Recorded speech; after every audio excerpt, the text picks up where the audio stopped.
Hey guys, it's us, the hosts of Final Boy Status. Before we got into this episode, we just wanted to clarify a couple things. So, of course, this episode is about the Invisible Man, which really delves heavily into topics of emotional abuse, manipulation, and gaslighting. And we felt the need to right out the gate acknowledge the fact that our perspective is not the only perspective on this. And there are parts of this that we're not going to understand. I think the three of us are really lucky that we've never been in a relationship like the one in The Invisible Man, other than the relationship we have with each other. But that being said, we know that we're coming from a privileged place and that our perspective could stand to be expanded. So we just wanted to make sure we put an invitation out there that if you have thoughts, questions, comments, concerns, we are here. We're excited to listen. We want to hear your perspective on this movie, and we want to be educated ourselves and let our perspective get a little bigger. So please, just huge trigger warning for this episode. Treat yourself well. And if you do sit through it and you have something you want to tell us, please reach out.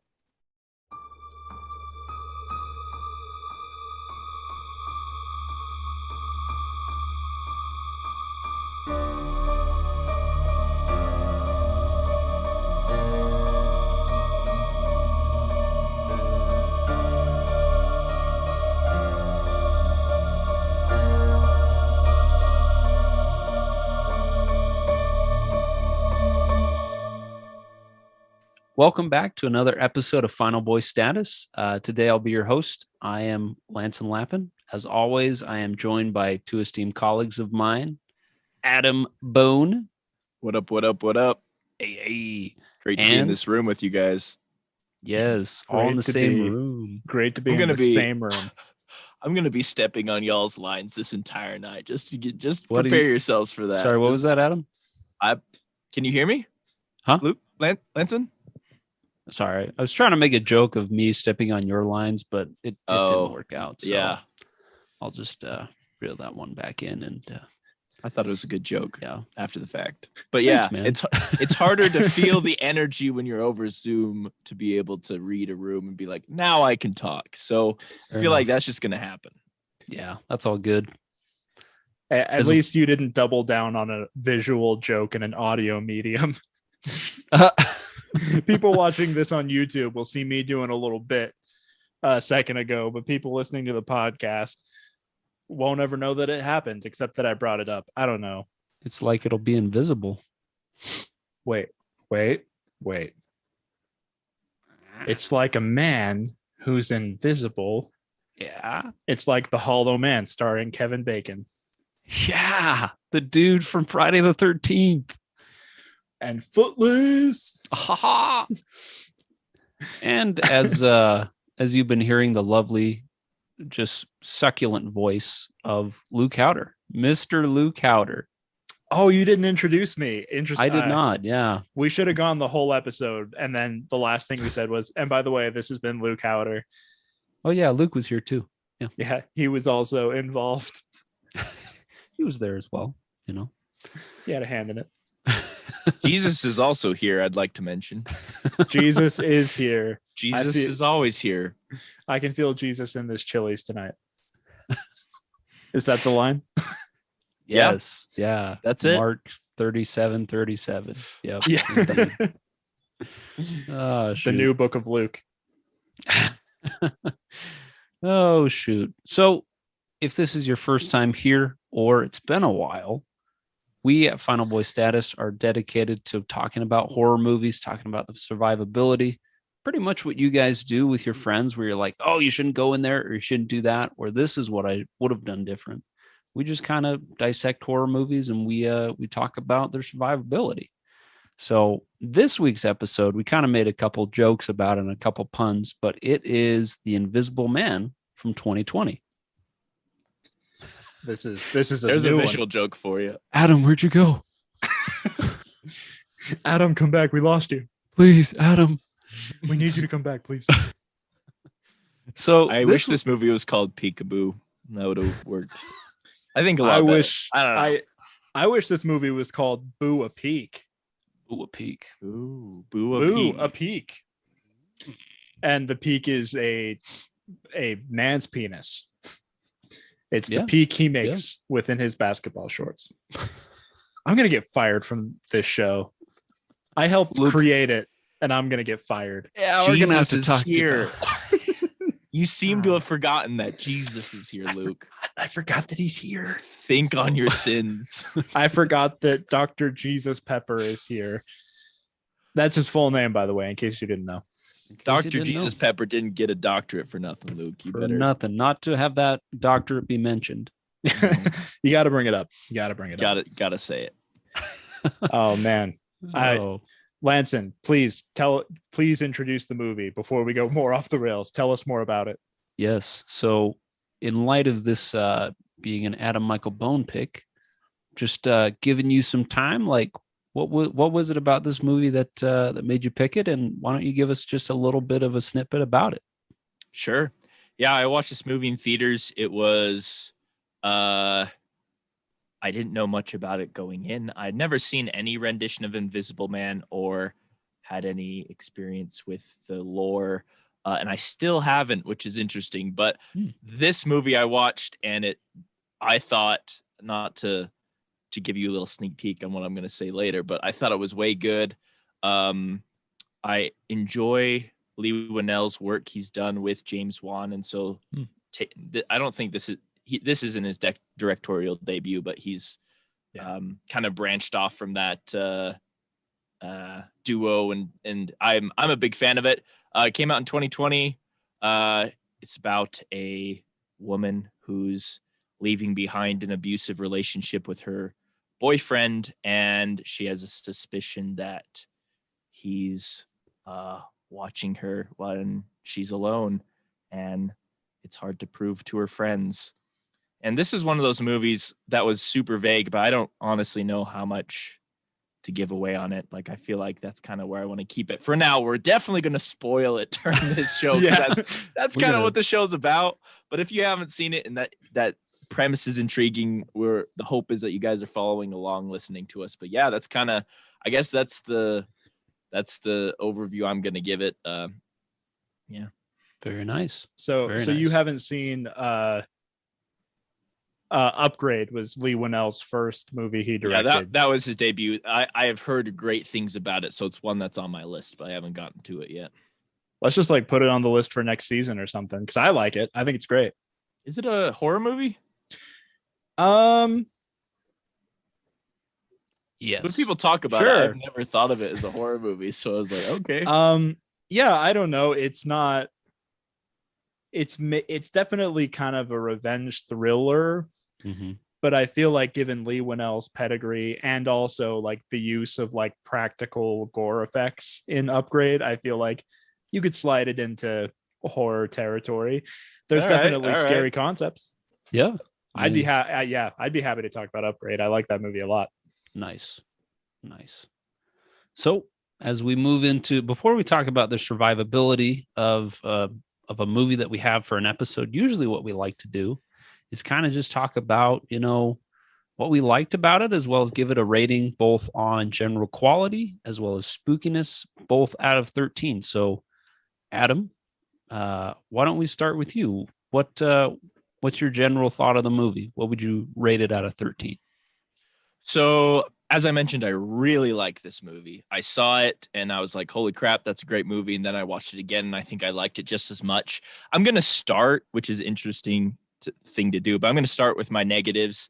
I think this movie, there are points where you really have to suspend your disbelief on a couple occasions. Things involving how police respond to certain things going on. The fact that there are security cameras in certain places and you're like, why isn't that looked into a little bit more? So things like that, where during some scenes, especially the second time when I caught it a little bit more, I was like, I don't know if this is going to be super true to life in this very specific instance, but I think what these scenes do to build to later climaxes, which really do work, and I love a lot. So honestly, I like this movie a lot. Starts out the first half is very kind of a slow burn, is very tense, very intriguing, very scary, honestly. And then the second half is a little bit more out there in your face, kind of. There's some action, there's some stuff going on that's pretty crazy. And so I think both ends work really well. I think it didn't. I've heard criticisms that it kind of overreached with the second half, but I really liked it. I thought it was a very fulfilling end to this movie. So quality, I'm gonna give it an 11 out of 13. I really enjoyed it. I think the main performance by Elizabeth Moss was also really stellar, and a lot of the movie is kind of like put on her shoulders, her reactions, the way she acts.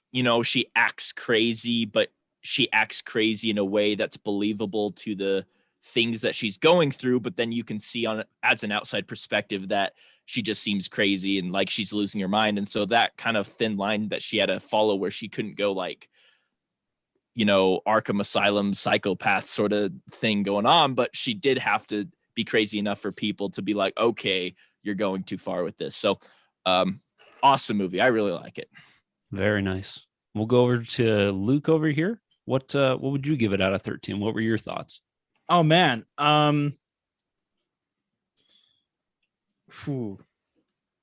This is hard for me because I wanted to like this movie a lot more than I did.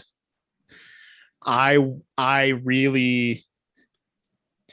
was rooting for this movie. I was excited about it. We were talking about it, how excited I was to see this movie and give my fresh thoughts on the podcast. I was kind of disappointed in it, to be honest with you guys. And my criticisms of it are probably going to be a little vague. I'm having trouble, even just as I've been sitting with it for the past, hour or so. I've been trying to figure out why I wasn't clicking with it, and I don't necessarily have an answer for that. So I'm going to try and articulate it now and see how it goes. I think my biggest issue with this movie is the runtime. I do not think this needed to be 2 hours long. I would have much preferred a 90-minute version of this movie. I think just the big thing is when you call the movie The Invisible Man and The Invisible Man doesn't actually do anything until an hour into the movie, that's pushing it a bit for me. I think just personally where I'm coming from, I mean, he starts kind of messing with her maybe 30 minutes into the movie or so, probably even a little sooner. But she immediately knows it's him, and we as an audience know it's him. But the movie tries to play it like it's ambiguous, like maybe he's a ghost because, spoiler alert, the character of Adrian is supposedly dead. So like there's a weird ambiguity where it's like, I don't know, maybe he's a ghost, maybe you don't know what's going.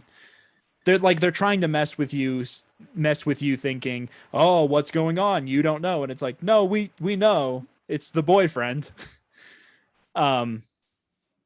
So I was disappointed by the runtime. I don't think enough action happened in the first hour for me personally. Like Adam said, he likes that it's a slow burn at the beginning. I think when you have a movie called The Invisible Man, he should like hit the ground running, in my opinion, especially with we've had so many adaptations of the novel by now that wasting time on the premise felt like a rookie move to me. That being said, there are some really genius things done in this movie as well, where Leigh Whannell, again, the screenwriter, the director, in basically every version of the Invisible Man story, the Invisible Man is your central character. He's your point of view, but there is a relationship that turns abusive throughout like the story. So I really like that Leigh Whannell's way in was to make the woman on the woman in the abusive relationship make her the point of view of the movie.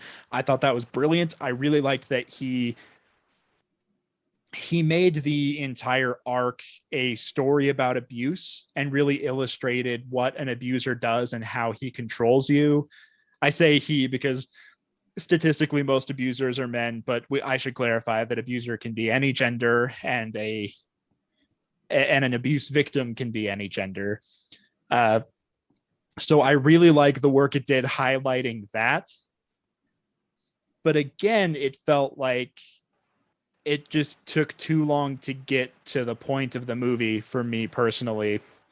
I'm also going to say, and I'm going to get a lot of criticism for this. I struggled with I'm blanking on her name. Elizabeth Moss. I struggled with her in this movie a bit, but I want to clarify, she put in the work. She does a really good job. I just have trouble with her in general because anytime I see her in something, I'm like, I can't buy into it because I'm distracted by the fact that she's the Scientology lady. Like, it's such a lame criticism, and I I probably shouldn't have even brought it up, but like, in a movie like this where our empathy for her character, Cecilia, is the most important thing. It really made me feel disconnected from the movie, that I couldn't get invested in her performance because I kept getting dragged out by like, but this is like the Scientology lady. So I don't want to deny that it's a really terrific performance and she put in the work. There's just something about her in particular that I don't connect with, and that impacted my enjoyment of the movie. I don't know. I mean, there's a lot of stuff I could say. I think there's so many strong points in the movie that we can really dig into, and I'd rather compliment them as they come up naturally during our discussion as opposed to bringing them up now. But movie was a little slower than I'd like, and I think that's the biggest criticism I'm going to levy against it. And I'm honestly probably just a victim of my own high expectations, because I really liked Upgrade, which was Lee Winnell's first film. I like Lee Winnell's work in the past. He's done Insidious, Conjuring, Saw, of course. So I had really high expectations for this, and I felt like my expectations weren't quite met. Out of 13, I'm gonna give it a 7, but I'm also going to encourage our audience to form their own opinion. This is one to watch, and if you think I'm an idiot, you're probably right. Absolutely email us and call me names if you watch this movie and really like it, because our podcast isn't a replacement for the experience of the movie. Anything we talk about, you should be open to the idea of watching it and forming your own opinion, because having your own opinion is very important. Except for I'll Always Know What You Did Last Summer. You should not watch that, and your opinion should be it sucks. Yeah, don't even try and form that one by yourself. Just you need help. You need help on that one. Leave it alone. I think it's interesting though, because I feel like most movies we're all like, yeah, I agree, this is a good movie, or yeah, this is a bad one. So it's fun to have one that's a little more polarizing. I think if I was an audience member, I'd be like, okay, like now I'll go see. So you have two very different sides of the spectrum opinions there. What do you think, Lanson? Where you settle on this? Yeah, I thought it was a pretty solid movie myself. This was the first Lee Winnell movie that I've seen where he's been the director. And I really liked it. It looked really good. Everybody, the cast gave great performances. I thought it was interesting. I haven't seen any of the other Invisible Man renditions, so it was interesting to just kind of see how it was a little bit of sci-fi kind of mixed into that, of how the Invisible Man is invisible. So I kind of like that. I thought it was really cool to have it be centered around something that's important to talk about, like abuse, and to have something that really is rooted in something really important. But yeah, overall, I thought it was a pretty good movie. I at parts it did kind of drag for me, where I understand that you do have to have a slow burn and you do have to build tension. But yeah, I felt like there are a couple parts where you could have trimmed the fat a little bit. But overall, I thought it was a good movie. So out of 13, I'll give it like an 8.5 is what I'll give it. So it was a good time. So yeah, now moving on into spookiness, also out of 13. Adam, what did you think? I think this is a pretty scary movie. Obviously, the first half for me was it was like, this is the spooky horror part of the movie, and then the rest of it didn't try to be as scary in vision. So I think it's definitely not the scariest movie you'll see. I think it's really tough to judge this because I love, and I've talked about this before, how I love movies that take a subject that, like Lance had said, is an important subject, something that's important to talk about, and then using horror to drive that message home to the audience, and not in like a over the top way where it's like, makes it like breaks the fourth wall about it, but it did make you feel like, or made me feel like she was never safe wherever she was, if she was home by herself. And then later in the movie, even when she's with people and she's in a crowded place, there's nowhere that this guy wouldn't find her. And I felt that, especially watching the first part of the movie, where she's, especially the way the camera goes, where she kind of moves off of frame and it takes a second till it kind of lingers there. And then it follows her as if it's like waiting for someone else to now go. There are moments like that are actually pretty chilling to me. And when you see like the breath like behind her, I love those moments, and it really got under my skin the first time I watched it, and the second time I was reliving those moments. Again, it doesn't stay the entire movie. The end of the movie is not really about that anymore. But I think when it's there, it really is scary, and it really, not that it makes you feel the exact same way that she's feeling, but it at least gets you in that mindset where you can relate with the character to a certain extent, where you're like, yeah, I feel that way. I was in my room and this literally happened. I was sitting here setting stuff up and my bag fell over off my bed, like across this room. And I flipped the fetch out because I'm like, I didn't think it was in my mind, but I was like, oh no, someone's here. And so it does play with your human, I don't know, the weird human thing where we're like, someone's behind me, even though you're in your room by yourself. So all that being said, I think it was a scary movie. I'm going to give it probably an 8. It was subtly scary. There wasn't anything that's going to make you scream, but it did stay with me after, and I'm tense even now because of the movie. So very nice. And Luke, what is your thoughts on the spookiness of this movie out of 13? I really want to call back to something Adam just brought up, which is the camera movement in this movie is really immaculate. I love this is so hyper specific, but I love that there are scenes where somebody's in the foreground and then the camera focuses in on an empty background. It's like the director saying, like, he's here. And we, the audience, know something that the characters don't. So there's moments like that. There's moments like at the beginning where the night she escapes from what's his face? Adrian.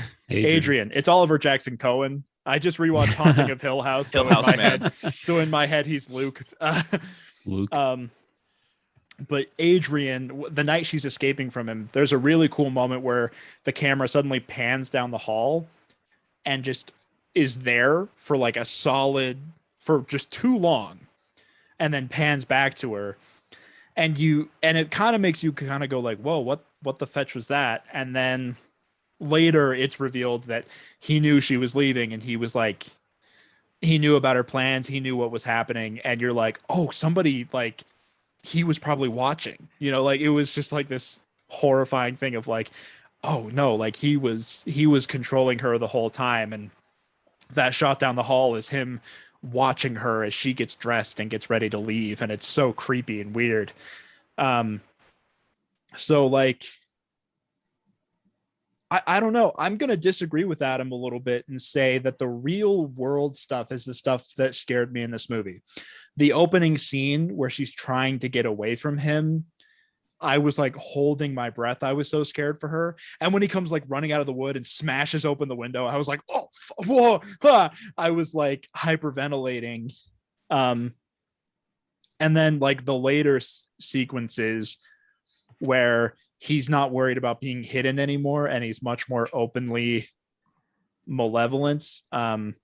There's going to be specific moments that I'll bring up, but like I said, I don't want to bring them up until we get into the discussion. That was the stuff that got to me, I think, was like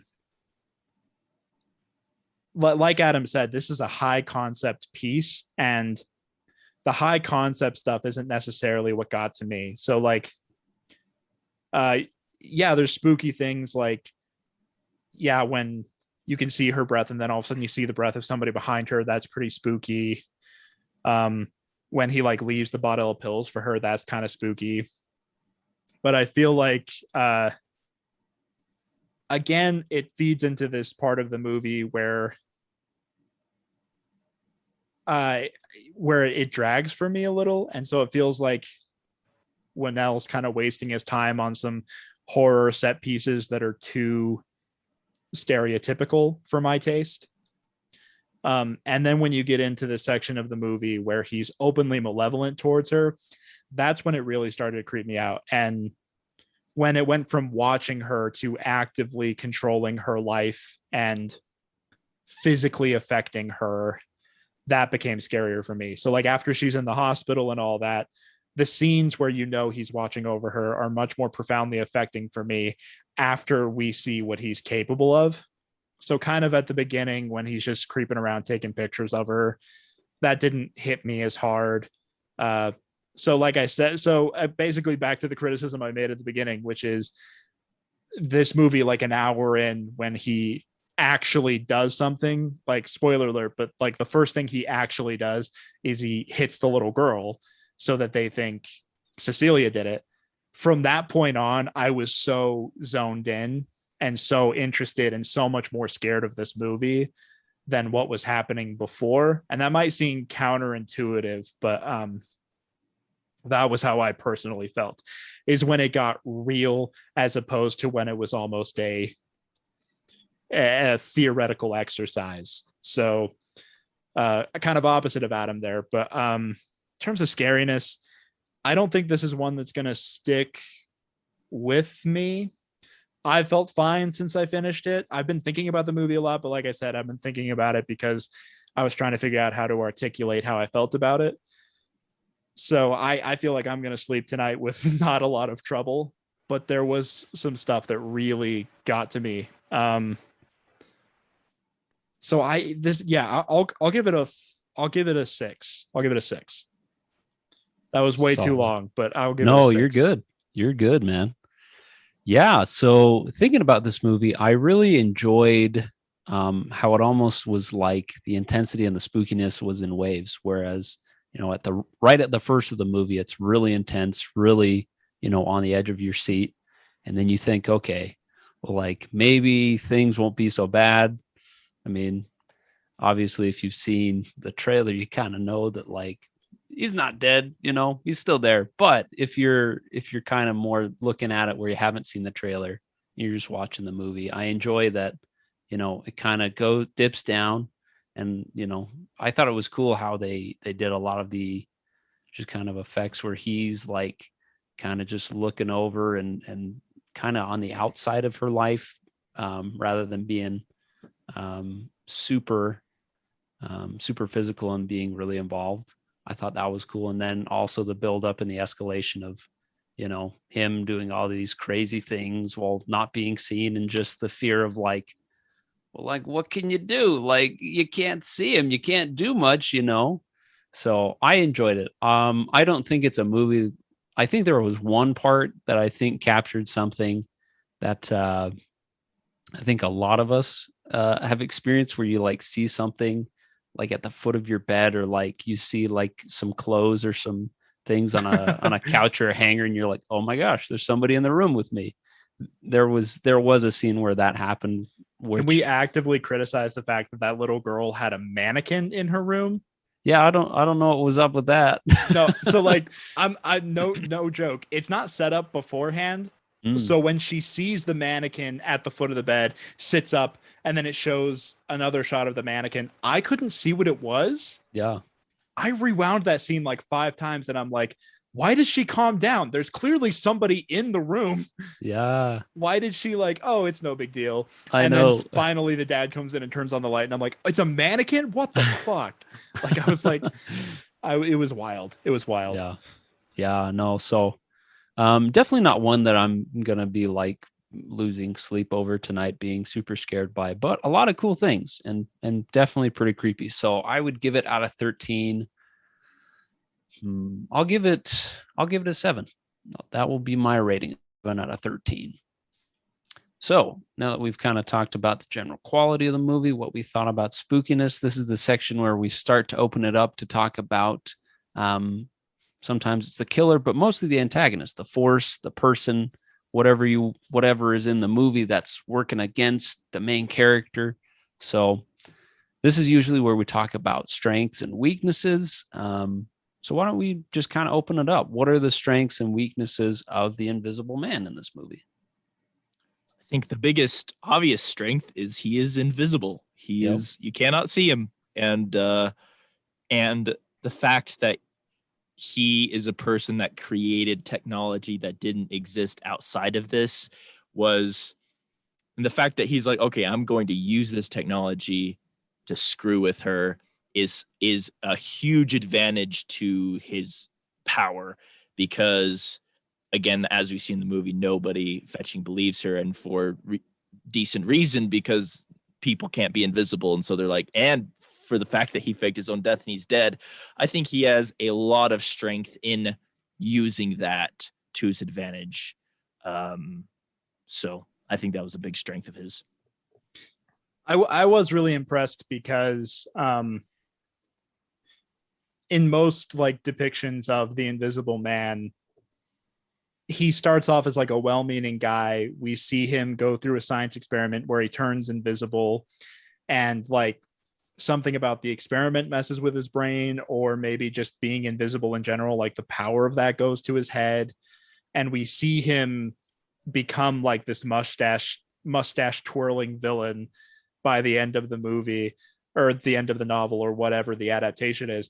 I really enjoyed that in this one, he's antagonistic from the beginning. He was abusive before, and this is just an extension of his abuse. And I feel like this Invisible Man used the power of invisibility in a way that I haven't seen in an Invisible Man story before, where his whole modus operandi is manipulation. He doesn't want to get his hands dirty. Obviously, when push comes to shove, he does. But he's gaslighting everybody. If you're listening to this podcast and you don't know the term gaslight, look it up. You're going to thank me later. It's great to have in your back pocket during arguments with your parents.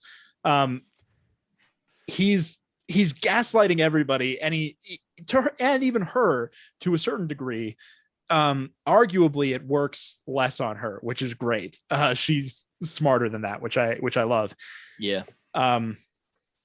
But yeah, he's like gaslighting the entire world around him, and he's manipulating her life and making her feel like she can't have a life without him, which is terrifying and not a take on the Invisible Man I've seen before. Usually the Invisible Man gets arrogant like in his power and starts to really do stupid things. This guy's smart from beginning to end, and that's like the coldest and scariest part, is that you want her to outsmart him, but you're worried that she can't. Like, you're genuinely worried she won't be able to. So I feel like that's another thing we have to layer in. He's super smart to make the suit. And by the way, this is the first version of the Invisible Man where it's a suit. Normally it's a science experiment where his body literally turns invisible. In this one, he is in fact, like, he has built a suit. So not only is he super, super intelligent to have built that, and he's invisible, which is a strength. He's just he's just super smart and a brilliant tactician, honestly. And And it's kind of devastating at parts of the movie how good he is. And I feel like that's something you have to take into consideration is you have to find a way to outsmart this guy. And that's hard to do. Like, there are multiple times in the movie where she thinks she gets the better of him. And then the reveal is, nope, not at all. So. Yeah, for sure. Absolutely. I think you guys hit it right on the head. Obviously you have it going for you. If you want to be in the shadows, you're like doing something that's never been done before. Like, there was an invisible man in my room. Sure there was. Yeah. Whatever you say.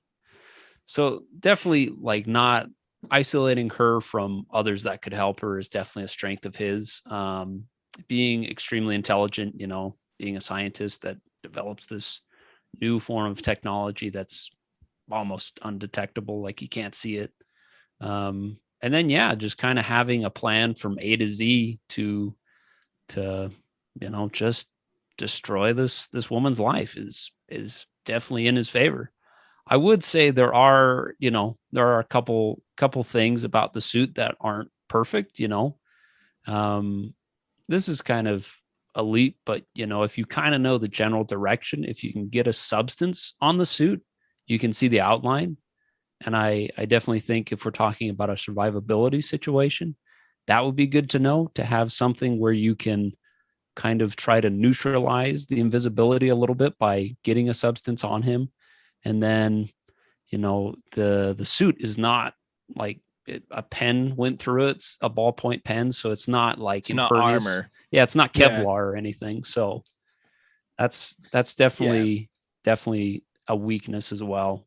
Where it is just a dude under there, which is nice. It's not like, there's the scene, I think it's literally like the midpoint of the movie where she's in the kitchen and he just beats the snot out of her, which is horrifying and hard to watch. There are a couple beats in there where he has like almost superhuman strength. I'm going to admit that. Like when he throws her literally across from the kitchen, like through the dining room. Yeah. So but he is just like a dude under there. And at the end of the movie, like the guy in the suit, spoiler alert, is not Adrian, but the guy in the suit like gets shot, goes down, and he's done. Like you can take him out pretty easy. Yeah. It's just definitely like, there were some missed opportunities, I think, where like it's so satisfying when she's at the top of the ladder and she splashes paint on him. Yeah. But then he washes it off like it's not even a problem, which was so frustrating. Like literally 30 seconds later, he's clean and the suit's working just fine again. And it's like, are you kidding me? But then she like never utilizes that again. No, she's never like trying to throw paint on him. There was a thing in the preview, in the trailer, which wasn't in the movie, where she throws a sheet over a chair and you see his outline.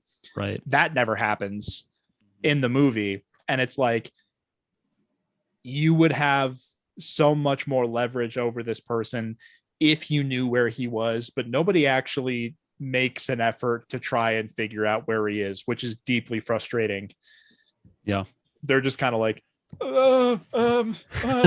where are you? There's a scene where he friggin' massacres like a whole hospital full of security guards. Yeah. And nobody like even comes close. To do that.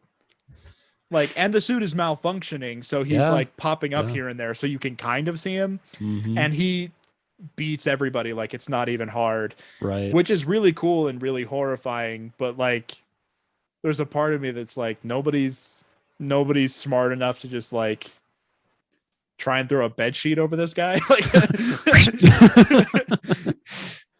yeah. So like, there are things sorry, go ahead, Adam. I was going to just add to your point that obviously scenes where there's raining, you can basically see him. Like so even like if someone was smart enough to turn on the sprinkler system or something, you could definitely see the outline. So I think there are a lot of creative ways to be able to see him.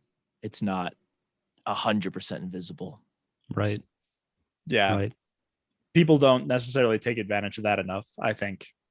Yeah. And another big weakness, I think, and I think he is so smart that he planned ahead for this and was able to figure out ways to get around this. But that's a house with some kind of narrow hallways, and there's some places where, especially seeing that I don't know if he was just staying in the attic or that was just one thing he did to screw with her, but if he had I think there would be times where people would bump into him. You're just like, he can see what's going on, and that gives him advantage. But I don't know. I think I'm a very clumsy person, and I would make probably more noise than he did. I would probably accidentally touch somebody. By the way, the dude is not that quiet. No, that's true. Like the little girl gets away at the end because he's like thumping her way into the room, and she's like pepper spray. Like, there's plenty of times in the movie where you clearly hear him like coming towards you, and it's like, okay.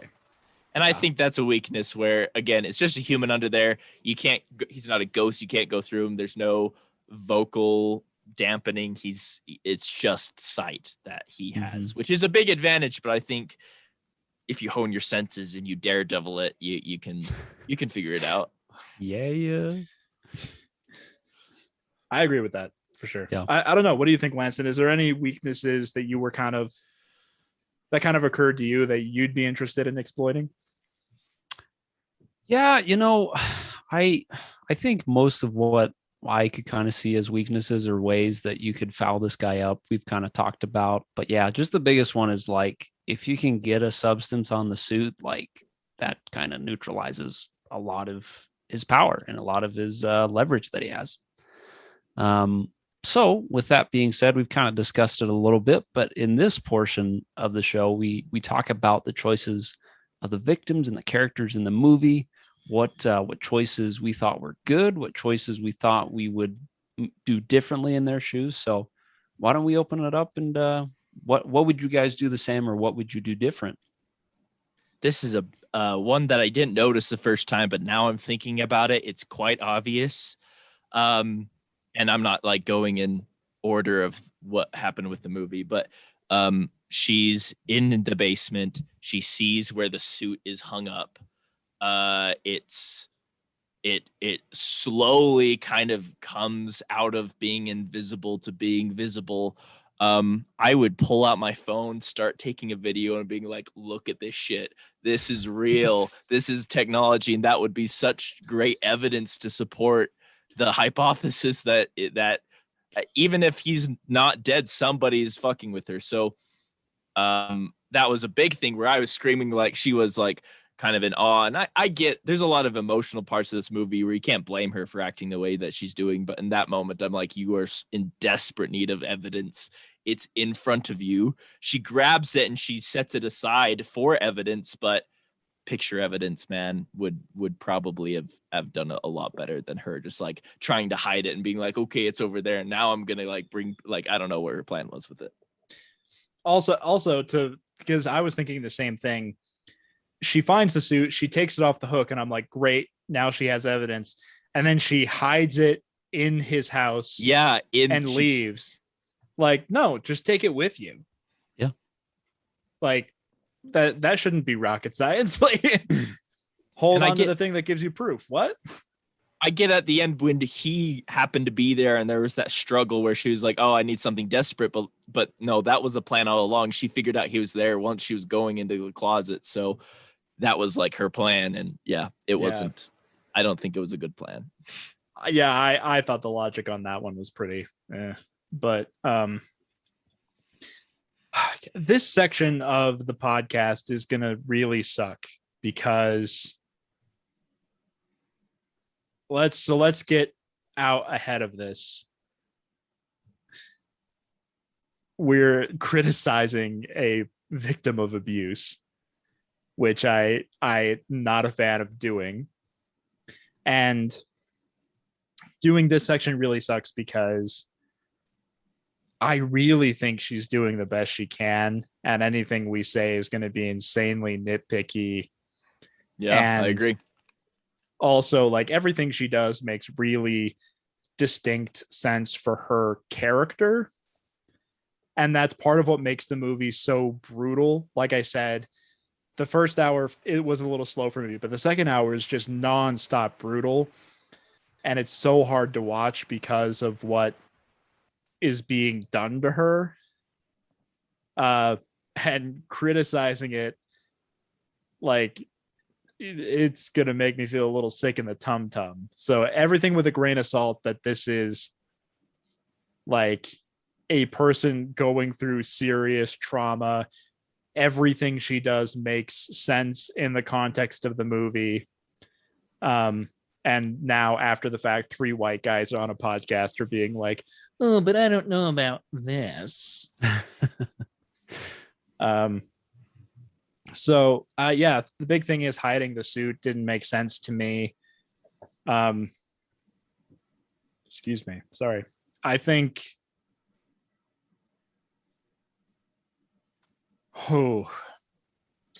okay, so let's talk about something pretty severe here. The death of the sister, which I was so, that whole scene, I knew something bad was going to happen. I was not prepared for that.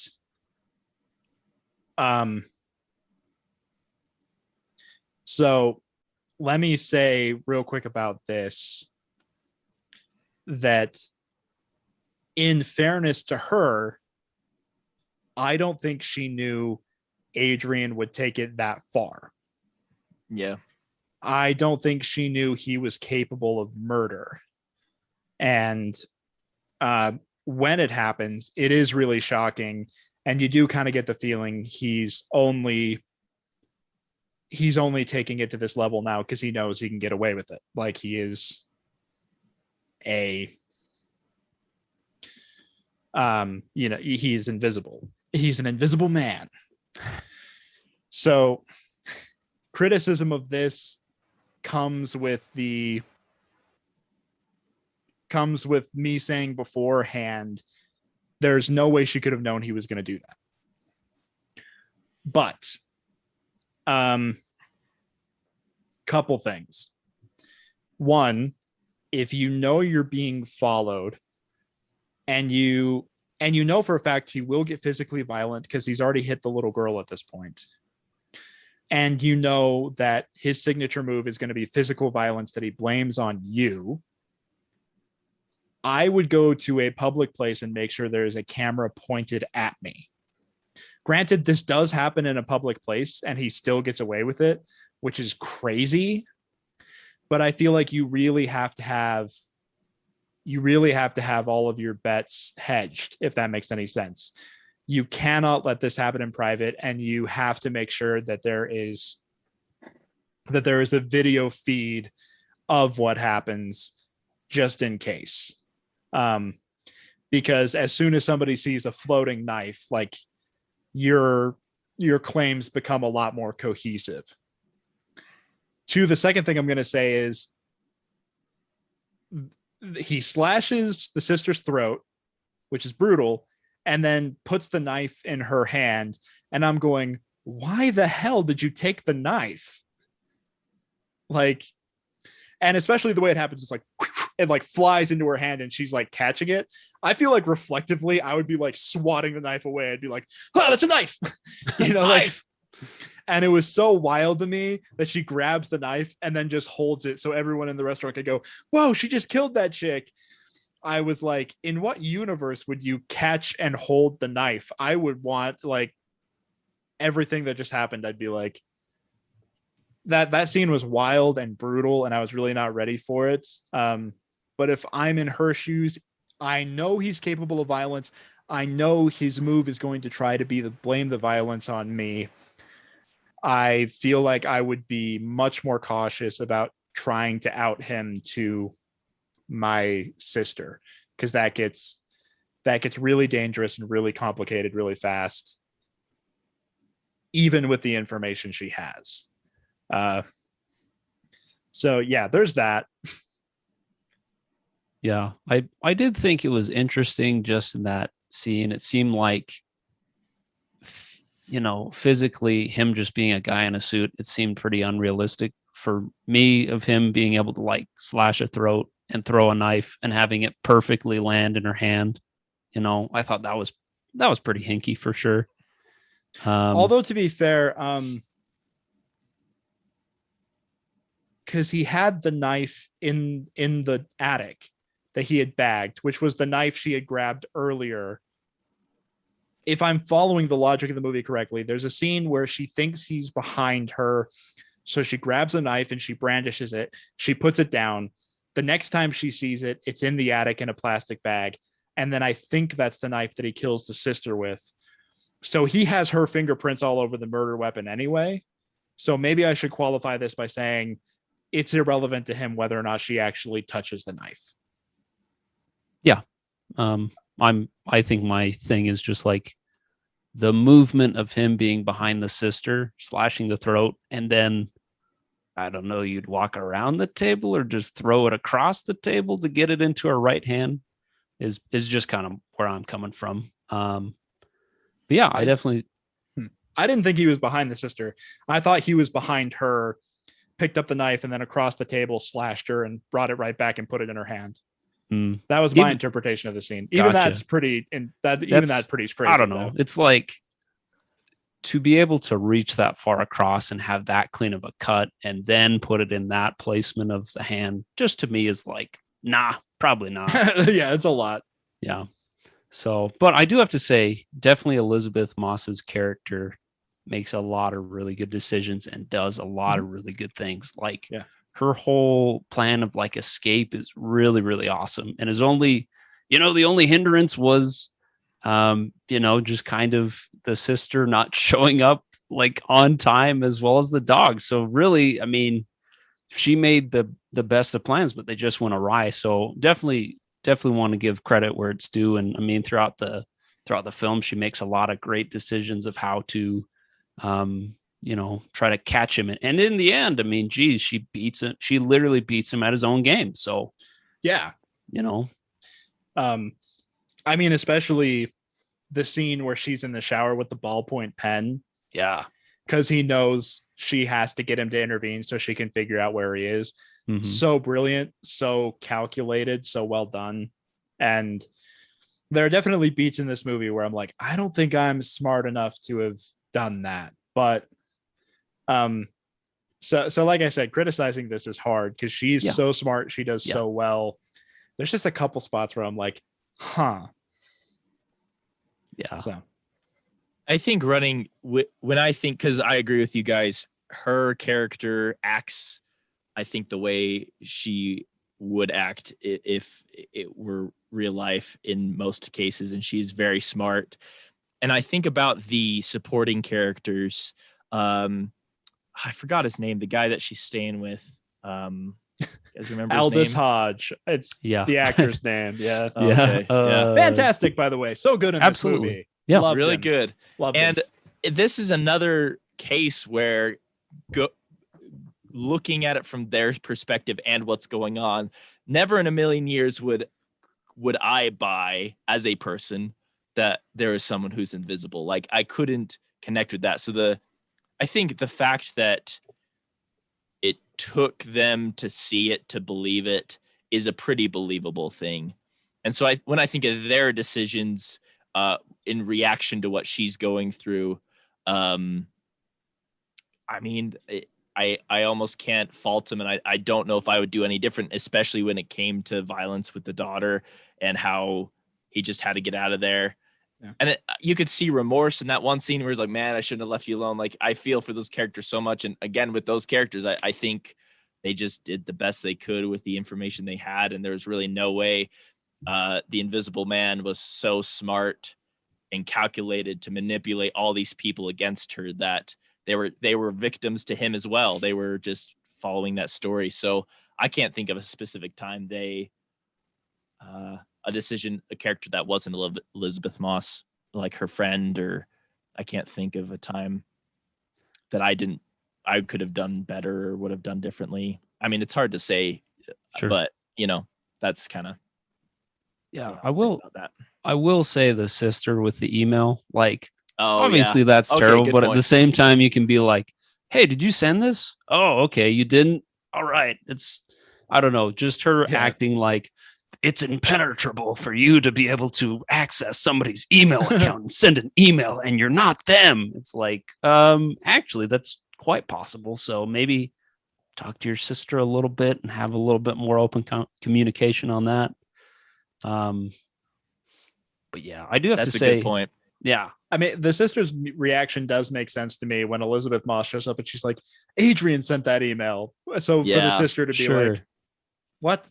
That made sense to me. But yeah, Mhm. beforehand to just like unquestioningly be like, this was her. Yeah. I totally get what you mean. Like, Yep. especially like with your sister, like, I mean, family's hard. We all fight with our family, but I'm Mhm. always, I feel like a little quicker to forgive my family than I am others. If my brother slights me, I'll get over it faster than the time Adam slighted me. He Which, still feels my wrath. you know, And I still feel no remorse. Part of the problem. Part of why you're still being punished. That's yeah, fair enough. I like how it's like he's still being punished. He's like, wait, what was that? When was that? Was I Bomb supposed to goes care? off. Oh, what? I did? I slighted you when? Oh, okay. That sounds like me. Anyway, Yeah. carrying on. Bomb goes off, and in a real Tarantino move, only when the bomb goes off do you realize there was a bomb in the room. There's a bomb. Classic Tarantino move. Oh, yeah. I do yeah. agree that these sorry to cut you off there, Lance. No, you're good. Go ahead, man. Because yeah, I feel like with the email thing, if I would be like, hey, especially knowing what Elizabeth Moss had just gone through, I'd be like, yeah, even if it was her, I'm like, there's a lot of feelings going on, and Yeah. but I don't know. But again, that's nitpicky because I don't know the history of their. Maybe they've had problems in the past, and this is the last straw, and she's making a boundary, which is a healthy thing to do sometimes. Even I don't know. So I think I agree that I think it was a little hard, but I think all these things, because there's so many things going on, it's so nitpicky to. Yeah. It's hard to say. I don't know. I will say that when the sister gets that email from Elizabeth Moth, maybe she should have just assumed that she was under the influence of lamp and wasn't thinking properly when she sent the email. You know, Oof, I love me some lamp. Lamp makes it do crazy things. I think you got to give a little bit of leeway there for Elizabeth Moth, because when she's not herself when she's near lamp. Yeah. Tell you Just what. too bright, too pretty. It's the scene from A Bug's Life. It's so beautiful. Don't go toward the light. Yeah. Oh, shoot. Okay. Yes. You guys can shoot this down if it's not a conversation you're interested in having. But may I criticize a decision that made sense in the context of the movie, but from a storytelling perspective, and specifically the script writer Lee Winnell, something that I kind of want to criticize him for. Sure. Yeah, let's hear it. And you can force me to cut this out later, but the movie does end with her killing Adrian, which in the context of the movie is her only option. It's the only thing she can do because he's outwitted everybody, he's gaslit everybody, and he is capable of haunting her for the rest of his life. And, you know, even though the one suit was destroyed, he had at least two, he probably has more. So I understand why she did it. As a character choice, it makes sense. What I will say as a criticism to Mr. Winnell is I think there's a thing in Hollywood where especially men love to write storylines where abused women can only reclaim their lives if they kill their abuser, which I feel like is toxic. I feel like it's demeaning, and I feel like it's even insulting to women who have suffered abuse. And by the way, this only happens with women in media. It's never a thing with men. But I think it's really insulting how male writers will think female empowerment is murdering their abuser, and they frame it as feminism, and they frame it as like a good for her ending. And we've talked about good for her endings because they're never actually good for her endings. They're just like, oh, I mean, she did the best she could, but that sucks. And I feel like this is one I'd put in that category where at the end of the movie, you're supposed to be like, hell yeah, you go, girl. But inside, I'm like, she just fucked her soul for the rest of the time. Like that's what she had to do. And she walks away smiling like, oh man, my life is going to be so much better now. Like, no, you killed a person. You took a human life, and that's going to weigh on you. And it was your only choice. I understand why you did it, but I don't like it framed as like some yay women ending. So I don't know what you gents think of that. I felt like that ending made perfect sense to me. Unfortunately, it was her only choice, but I feel like to frame it as an ending where it's a happy ending for her, I don't think that's positive. And I think it can even be insulting, especially when you're making a movie about abuse, to start a conversation to insult victims of abuse at the end like that was not great for me.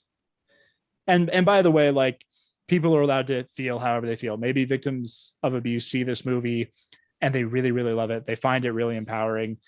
It's just, I've heard it said a lot, especially among women, that they find it really demeaning when the feminist ending is them murdering their abuser.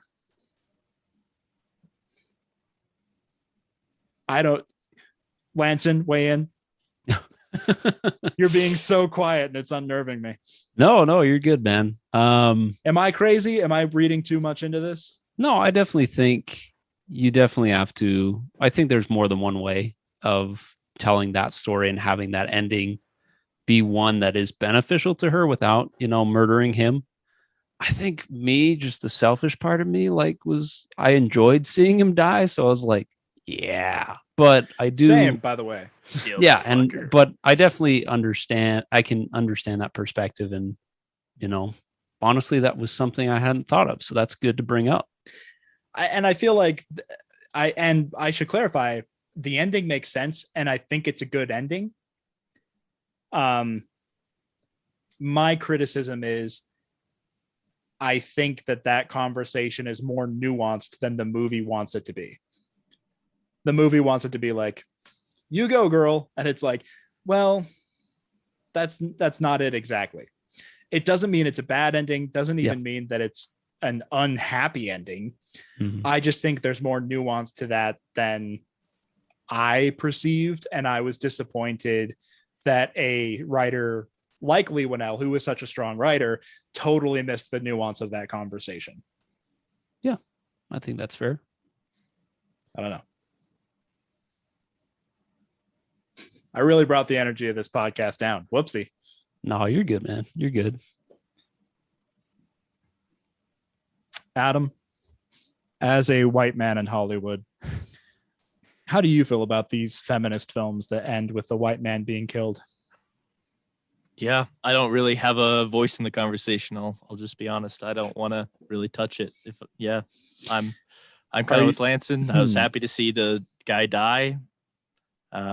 I think I have seen abuse in media done in a very more nuanced way.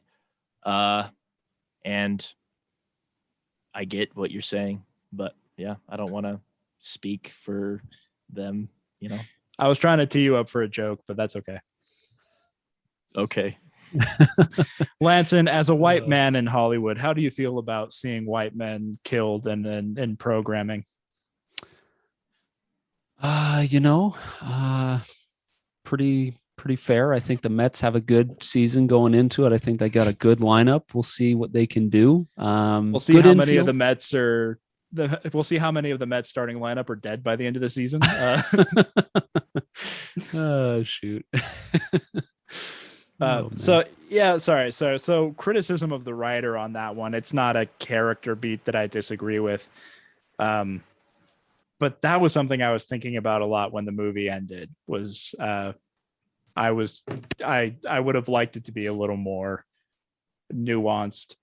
And I kind of wish that Aldous Hodge was more conflicted about it, because for a second you think he's really conflicted, and then he's like, "All right, get out of here," and it's like, what? No, that's so much more interesting if he doesn't know how to feel. Like, he can still let her go, but the fact that, like, at the end of it, he's like, "Yeah, you did the right thing." Did she? Like, I don't know. I thought it would have been more interesting to present that ending with more nuance. So that's a personal thing. If we're gonna talk about like things the characters did, things we would change from like the character's perspective, I don't know that I've hit anything. I think we've hit everything that I thought about. Have we missed anything for you, gentlemen? Is there something that's occurred to you that we missed? Oh, I think we got at least everything that I was thinking of for sure. Yeah, I'm good. Cool beans. Cool beans. So, Sorry, burp skis. I was full swallowing the microphone. That's Oh. what people pay to hear. Yeah. Because we do get paid for this, in case you didn't know. Spoiler alert. Spoiler alert. If the audience out there thinks we do this out of the goodness of our hearts, nah. No, certainly not. I know that I wouldn't be doing this show if I wasn't guaranteed a yacht. So, that's where I'm coming from. We told Lanson that by the year 2060, he'd have a yacht. I'm getting a yacht, guys. It's happening. That was Lanson's contract for season 2. In the year 2060, he had to be presented with a yacht. Oh, shoot. But yeah, moving on to kind of more the final rounds of what we're talking about in our episode. Usually what we like to do is examine if we could get final boy and final girl status. Final boy status being like you almost make it to the end, but you're the last person killed. And then final girl status meaning you make it all the way through the movie and you come out on top. So, Adam, why don't we start with you? In your mind, do you think that you could get final boy status from this movie? I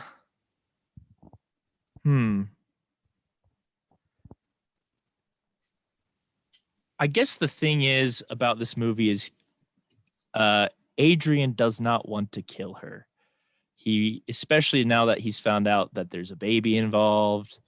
Everybody else is spoiler Yeah, out there for people who don't know about babies. Let's put this out there right now. There's spoiler alert at the end of this episode. Spoiler alert, babies exist. Yeah. I don't know how to tell you guys this, but when you do the sex, sometimes there's a baby at the end of that rainbow. In case you didn't know. And Lanson will now explain exactly how that process works. You see, we need to go to a commercial break. And yeah. So anyway, that's how, in case you missed it, that's how the process goes down. So yeah. I got all that. I was writing notes. Yeah, man. Right. I'm glad that we got that anatomy and physiology lesson in. So yeah, you're welcome. I don't even, what are we talking about? We're talking about Adam, shut up. Lanson, no, I'm just kidding. Just the rest of the podcast is Adam trying to talk and us being like, Adam, can you shut up? I'd like to say something. Yeah.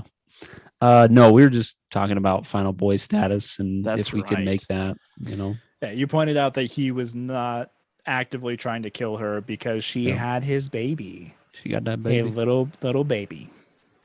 Yeah. So I think if assuming I am in the same position as Elizabeth Moth. Moth. The name makes less sense every time we say it. If I am a side character to Elizabeth Moth, I am probably gonna die because there's no way I'm seeing an invisible guy come in and slashing my throat in the middle of a restaurant. So, but I'm just gonna give it to myself again. If I'm the main character, I'm making it. I'm doing it. Luke, what about yourself? Do you think that you could make final boy status in this movie? Oh man, I mean, yeah, I think I make it through his cat and mouse games, but as soon as he gets serious, I think, yeah,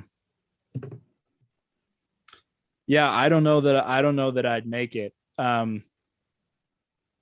This is, I don't know, man. This is a lot, but like, because I can't say what I'd do in her shoes, especially when a pregnancy gets involved. But like, Yeah. to have the guts to slash open your wrists, and she really gets in there. Like, I don't know that I could keep up with all those decisions necessarily, but yeah, that this is complicated. If I'm not Elizabeth Moss, I'm definitely somebody who's very expendable, and if he gets to sneak up on me like the sister in the restaurant, I'm a goner. If it's a weird fist fight like Aldous Hodge in the hallway, I might be able to find a way to outmaneuver him. Not to criticize that fight scene because it's brutal and it's like he's reeling, he's dealing with a lot. This is the first time he's even aware that there's an invisible person there, but like I feel like he could have done more to try and outwit the guy, and I was a bit bummed out that he kind of just got the snot beat out of him and wasn't able to really do much in return. So if I'm a side character, I probably make it quite a ways, but I do think he would still have the drop on me and he could kill me. So final boy status. Yeah, final boy status. I'll give myself, that's the long way of saying I'll give myself final boy status. What about you, Lanson? Are you coming in for that final boy belt? Yeah, I think if I am Elizabeth Rothschild, I think if I'm in her position, I think yeah, I don't know. I think I survived the cat and mouse as well, and I think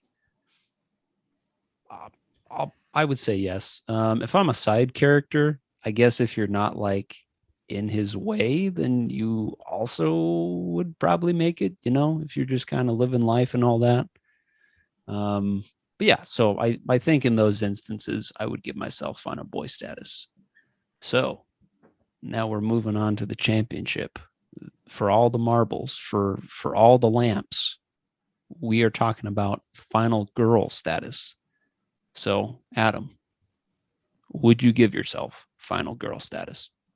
Yeah, this is a tough thing to know what final girl status is, because I see two endings with this movie where one, she kills him like she did, or in that same line of thinking, finds a way to get rid of him in a way that's not just straight up killing him, or she is just like, okay, we're in this relationship, let's have this baby. And so that's a hard thing to like, that's a hard decision for me to make, again, being so disconnected from this kind of thing. Like, this never happened to me, but in a hypothetical sense, Wait a second, you're telling me you're not Eliza Marsh? No, I'm not Elizabeth Swann, so sorry to disappoint. Who could be, man? It's a good question. It's a good other question. than Keira Knightley, I guess. Keira Knightley is about it. It's a list of one. Yep. Danny DeVito could probably try and make a good effort, but it's mostly Yeah. Keira. And a squeeze. Given short notice. What about you, Luke? Do you think that you would give yourself final girl status from this movie? Did we get a final answer from Adam, or was I too... Oh, I'm sorry, Adam. You're good. Sorry, dude. Go ahead. For a second, I was like, did I zone out so hard on that Eliza Marsh joke that I missed Adam's answer? You go back in the footage, I'm like, yes, I'm gonna make it, and here's how, and I go off for 10 minutes. That's what happened. and I'm just on camera going, yep. Eliza Marsh. Eliza Marsh. Yeah. And you apparently you see the wheels turning as I'm trying to think of Eliza Marsh. It takes me forever, and then that's all I come up with. Yeah. And obviously I did not listen closely enough to understand that Adam had not given his answer. So we all know podcasting is not listening to your co-hosts until it's your turn to talk. Adam, you were saying? Yeah, so I was thinking of Adam, shut up. Lance is saying something. No, sorry. Go ahead, Adam. All right. So I don't know how to what I was saying. I don't know how to approach the answer to this question. I think I am going to give myself. I'm not going to give myself final final girl status. And here's the direction I'm going to take with this. I don't think I'm going to die. I think that's the thing. If you're the main character, again, you're really not in harm's way. As a matter of fact, there's someone, again, like we saw in that shower scene, who's almost protecting you from dying. And so I think what's going to happen is I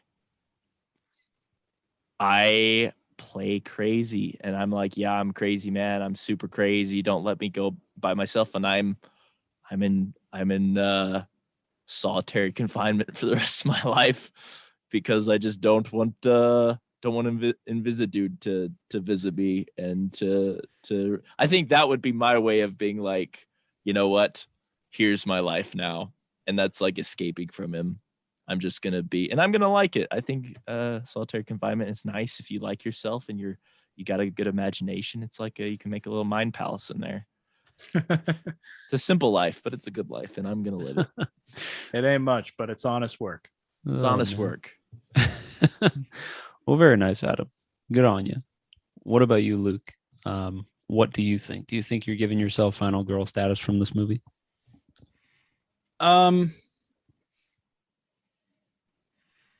That's a tough one.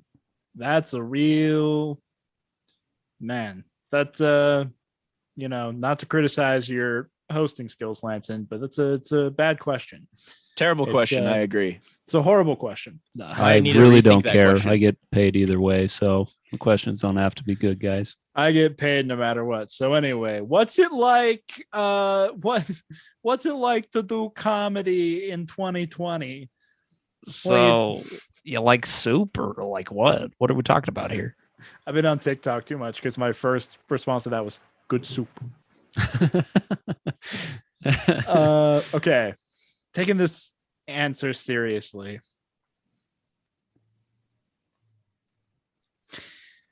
Something that I was thinking about towards the end of this movie is if Adrian hadn't pulled the I've been hiding in my basement, or like I've been locked in my basement, it was my brother who did everything. If he hadn't have done that, like if he had let his brother take in the fall and then stayed dead publicly, I might be stupid enough to buy that. So there's a version of this movie where he gets away with it and comes back to haunt me again later because I find his brother in the suit and I'm like, it makes perfect sense, even though it doesn't make sense. I'm like, it makes perfect sense. He really is dead and it was his brother all along. I'm that level of dumb that I would have been like, it all adds up. So based on that thought alone, I don't think I get final girl status. This is a tough one because her most hopeless moment in the movie for me, I personally couldn't find a way to come back from it, but she did. Props to her as a character. So I feel like this is pretty dark, but once I'm in like that insane asylum, I'm pretty sure I'm like, give me whatever drug makes me not be awake, like I want to sleep for the next 27 years. I'm going to Rip Van Winkle this ish, and then I'll be too old and gross for him to care about. That's a horrible joke, and I regretted it immediately. But I don't know. I feel like I tap out after my sister dies. I feel like I'm not even trying to play the game anymore. Like, I'm going to live my life in the asylum. He can watch me if he wants. I don't care. He's not going to get much of a show. Maybe have the baby, give it up for adoption. He'll probably care more about the baby than me at that point. So maybe I do accidentally get final girl status, just accidentally. No, I'm not going to give it to myself. I think when it comes to the final showdown, like I said, the only option she had left was killing him. I think in the context of the movie, that's all she could do. I don't know that I would have that in me unless in the heat of the moment and in self-defense, I killed him. I don't think I could premeditated go to his house and kill him. So based on that alone, I think I don't think no final girl status for me. But that's just me. That's me personally. How about you, Lanson? Why is he looking around? Why is it a secret? He's looking for the Invisible Man. Okay, I'm gonna say this on a podcast, but you can't tell anybody about this. This can't get out. Oh, nobody listens to this, so that's fine. Oh, okay. Well, anyway, so I think I'm gonna give myself final girl status. You guys want to hear why? Yeah. Yeah. Adam's just like, yeah, okay. Let's get this part over with. Go ahead. This is my favorite part, Lance, and I want to hear this out. I was gonna say Adam was looking at you like you were the object of his lifelong affection as he said, "Yeah." Oh well, you know what? That's Just great. this like, yeah. Go Tell ahead. me about it, Lanson. Tell me I want about to it. know. So, I would like to highlight the fact that in this situation, being Elizabeth Rothschild, that when you're pregnant, it actually enhances all of your senses because you have the strength of two people, your own strength, I've heard and that. the baby's fully formed strength, There's especially on a full study. moon. Yeah, Yep, especially I've on heard a that. full moon. Yeah. Babies So- are always more powerful on a full moon. Yeah, exactly. And that power, the umbilical cord, transfers that power into your own body. So Yeah. this is what we're working with here. Mhm. So I'm going to be able to see and hear things. Well, maybe not see, but definitely hear things that are at a superhuman level. And I'm going to hear Adrian's heartbeat. And I'm also going to smell his scent because you would get an increased, sense of smell. I'm also going to taste his scent. You're gonna taste him in the air. Yeah. Yeah,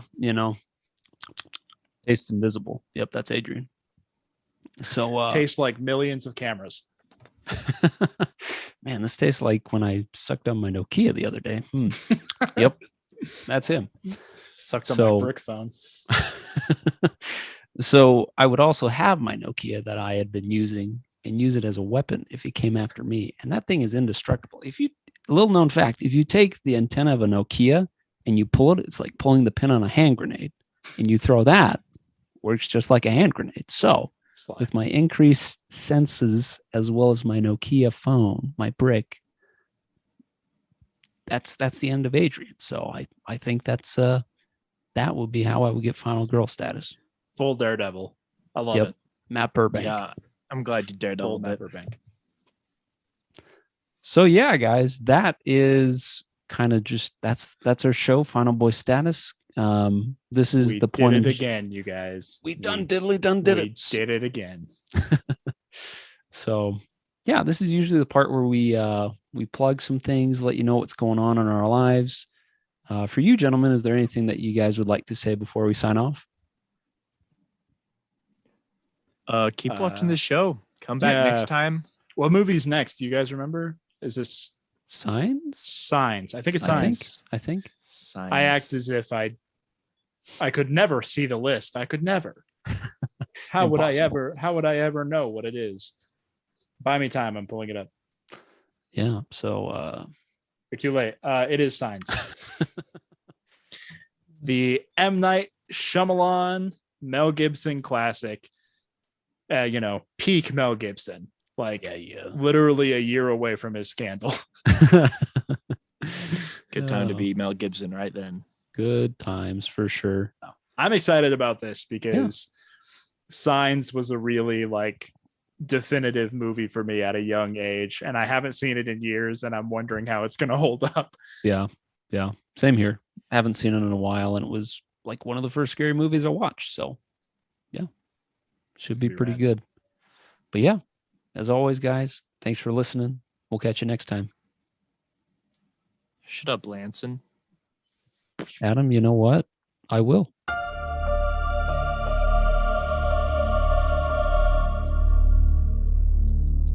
This has been an Underqualified Idiocracy media production, produced by Lanson Lappin, Adam Bone, and Luke Haueter. Theme music for the episode was written by Rachel Robison. You can hear more of Rachel's music at rachelrobinsonmusic.com. You can also find her on Facebook, Twitter, and Instagram by searching at Robel Racheson. Artwork for the YouTube version of this podcast was created by Trinity Rodriguez. You can follow her on Twitter by searching at InstrinBaby to see more of her work. This podcast was recorded in Underqualified Studios and edited by Luke Haueter, with special thanks to Mike Fuchs for providing audio assistance. The illustrious voice acting providing the intro and outro of this episode is Shane Alvey of the Paradox Files voice acting. You can explore more of his work on Facebook, Twitter, and Instagram by searching at The Paradox Files.